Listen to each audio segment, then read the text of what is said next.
Elle est importante parce qu'il y a deux catégories de personnes, d'entreprises qui sont concernées par cette réforme. Il y en a qui sont un peu plus avancées sur le sujet, qui ont déjà une idée plus précise des questions qu'elles se posent, des problématiques auxquelles elles doivent apporter des solutions, et d'autres justement qui découvrent et qui ont besoin un peu d'être guidées dans les méandres de cette réforme pour trouver justement les bonnes actions à mettre en œuvre, justement pour commencer à répondre à ces enjeux de demain.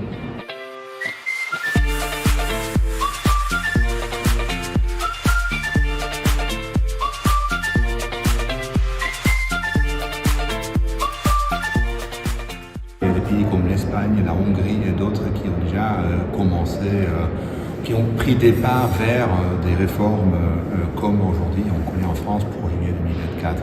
Ça va certainement maintenant s'accélérer parce qu'il y a la Commission européenne qui s'est mise un petit peu dans le jeu aussi, qui a sorti une proposition en décembre dernier qui s'appelle VIDA et qui quelque part propose justement de généraliser ça sur une base normalisée en Europe.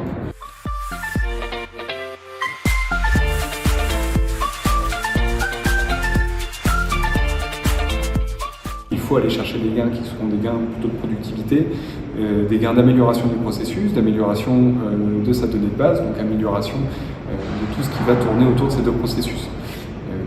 Après, il y a un gain qui est indéniable, et c'est plutôt Jean-Guillaume qui peut nous en parler.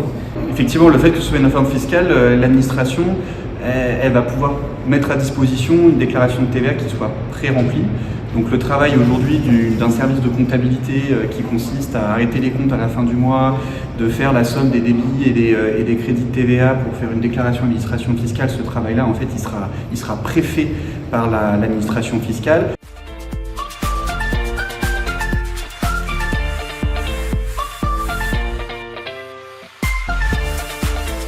On a eu plus de 900 personnes qui sont venues, 1250 qui étaient inscrits, certainement 200 à 250 qui voyaient ça en live. La plupart des gens que j'ai rencontrés étaient contents de la journée, une grosse affluence, des sujets intéressants, des tables rondes et des discussions qui ont apporté beaucoup de matière à l'ensemble des entreprises. Donc pour moi, le bilan est fatalement très positif.